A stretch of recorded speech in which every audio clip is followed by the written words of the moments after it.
Fuck you, I won't do what you tell me. Fuck you, I won't do what you tell me. Fuck you, I won't do what you tell me. Fuck you, I won't do what you tell me. Fuck you, I won't do what you tell me. Fuck you, I won't do what you tell me. Fuck you, I won't do. Good evening, America. This is Heather and Christa again, and tonight's episode is about the dumbing down of the education system and the media. And it's called the apathy machine. And boy, it works. Yes, it does. So, I think we want to talk about our high school experience and how we feel that we were dumbed down. And I'm going to let Christa tell hers first, and then I'll tell mine. Well, my general experience, I've always been an excellent student, well, until I practically stopped caring in junior high. I always made A's and B's. I was really smart. I was too smart for the public education system. I wasn't gifted and talented, UIL, a lot of programs like that. My mother, actually they wanted to skip me to kindergarten, through kindergarten to first grade, and my mother said no, because my birthday's already in June, and I'm already the youngest anyways. So she thought that would damage my psyche or something. I can't imagine how it would, feeling smarter than all the other people, but I do that anyways. Krista's got a dad that was in the Navy, so she's got a background that was shipped around to many different areas. Yeah, I've lived in Naples, Italy, and got to experience American schools in a foreign land, which was even more sad because I don't remember a single thing I was taught there. No, seriously, I don't. How old are you? I was, it was years that I turned, well, I was 6 when I got there, turned 7, 8, and then left before 9. Wow. So I don't remember a single thing, and those are the most inquisitive years. What I do remember, though, is when I got to San Antonio, that was the best public school that I'd ever been to, and sad to say it was only 5th grade. I actually learned about, good stuff. High school basically I was apathetic toward the whole academic system, still scored 90s on the tests, but didn't bother to do the homework, so I failed. Didn't have to study? I didn't study, I didn't do anything. No. The only class I really paid attention to was social studies. Oddly enough, it was taught by an ex-PE instructor. You're not talking about Coach, are you? Yeah. Oh, no. You better not. Mr. Harrison. Okay. Mr. Harrison was cool. Great. But I had a coach teacher that was across the hall, and Harrison taught AP. And the other one that I had teaching me, he said that during times of war, Americans should lose their freedom of speech. So that was my experience at 16 years old at Friendship High School in Wolford, Mr. Texas. Harrison thought no such thing, and he's a very smart man. Yeah. So anyways, my experience was that, they had a paragraph about the Armenian genocide, didn't recognize it. Pretty much they don't teach you. I had a government class, but I purposely failed an English class to get into alternative school to graduate early. That's using the system, people. And I graduated early, but I had a government class where I just went through and wrote. All the tests were take home. Never had an economics class, never had an accounting class, never had anything that would make it like an international relations class. And I had a friend this last summer in summer school that she was 17 years old and she's from India. And in 3rd grade she was in physics.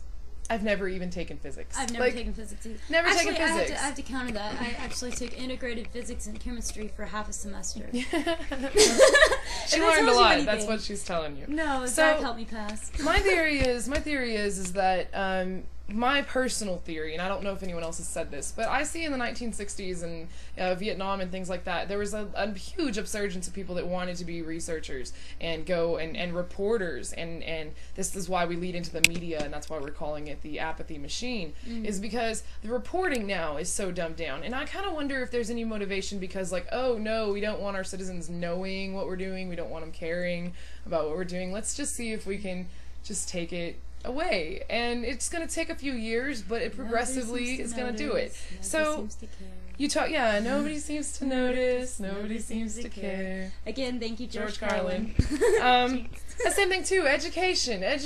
What the hell are you talking? Yeah. They use your children to say that they care about them, but then they corporatize everything about it and make it, instead of just local, it's all standard by a state or standard by the federal and president's PE You're tests. telling me, And, I've got 2 kids now. Yeah. One of them's in Head Start. and he already knows everything they're He trying to already teach knows them. everything they try to teach him because at 18 months old, he already knew the alphabet because I'm a stay-at-home mom and believe in caring for my children. So we found an article earlier under Google Scholar. We were looking up basically reporting in media and any kind of dumbing down that could have happened by it. And anyways, we found that there was some studies shown that people that are channel skippers and stuff, that it's a Channel good thing hopping. when the media, like there's Fox News and then there's CNN and or MSNBC and they alternate back and forth. They alternate back and forth. It's kind of like maybe that dual thing, like divide and conquer. I'm not sure. But the thing that it states is that, you know, they don't have to be in-depth anymore. They don't have to give you the real news anymore. They don't have to tell you, you know, that those people that were arrested at the RNC really weren't all anarchists and out to bomb the city. Like, a lot of them were journalists Yes, that a lot had of them. passes. Yep. Yes. And that was 40 people that got arrested for that. So we decided to call it kind of like selective hearing. We're going to call it selective reporting. Where, Selective reporting. And then It's if you like don't know... selective memory and selective hearing. Right. Selective reporting. Right.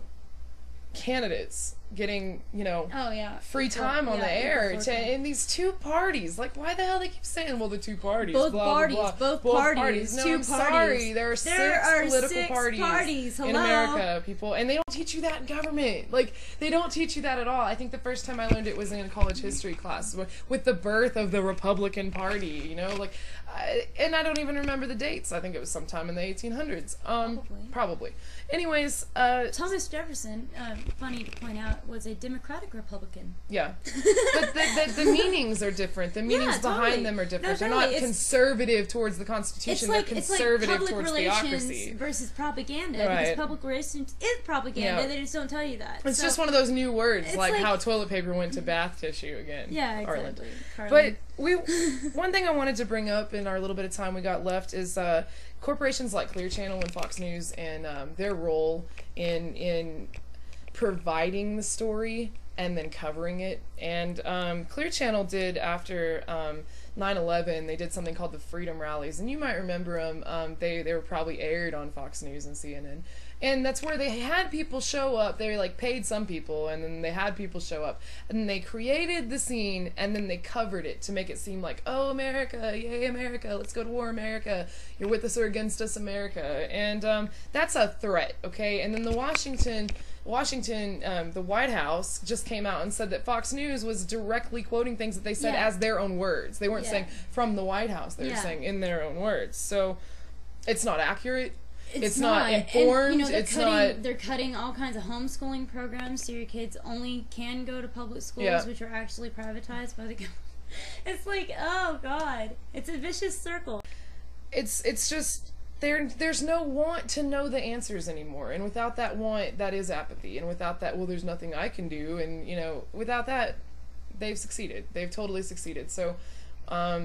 There's always something you can do. There's always something you can find out, that's for damn sure. And even if they are watching you and, you know, they might come after you and play some Gestapo crap on you, like, Okay, all right, you know. give me liberty or give me death. I think I'll Yeah. go ahead and say that right now. It doesn't mean I'm going to fight them, just means that I would rather die than live under fascist regime. Mm-hmm. Definitely. And somebody tried to tell me it was communism. They were like, that's Marxism. And I was like, oh my No, god, it's dude. not. No. Communism. This is called fascism. Yes, people. there's a big difference. When everyone in a society owns everything, that's called, what's the root word of communism? Community? Commune? Oh, wow. Now, the definition of fascism is actually... what we're doing now, which with the bailouts and With what it's going to this- entail, what it's going to entail. which is going to be having Yeah. all of them have all our money and we can't do anything about it. Yeah. Exactly. So, thank you, Ralph Nader, for what you said on Democracy Now! Today. You guys don't check out Democracy Now! Please Please check out look at Democracy Democracy Now! Now! It's on 5 days a week. It was after like 20 minutes, I think. So if you fast forward, and at the end, it's got a great interview with the Iranian president, Ahmadinejad. I think that's how you say it. Yeah. If I'm wrong, it's a two-part. I'm They're sorry. doing the other one tomorrow. Tomorrow. And they're gonna finish the interview. Teach your children, please God, teach your children. Teach your children, wake them up, wake everybody Schools aren't else's gonna do children it. up. Schools are not gonna do it. homeschool your kids. If you're watching this and you know people, take them out of the public school system and start homeschooling your children, or at least reading to them every night, because that's the smallest gift you can And give your educating children. them about what they're able to Definitely. understand. Don't think that they don't understand just because No. they're smaller than you. I use mean, very eloquent speech we with got my a 3-year-old children, that and- sings Mercedes-Benz all the Yeah, way through. by Janis so. Joplin. He Anyways. sings it pretty much all the way through, too. We gotta edit the crap out of this again. Thanks, guys. Woohoo. Have a good night. We love you.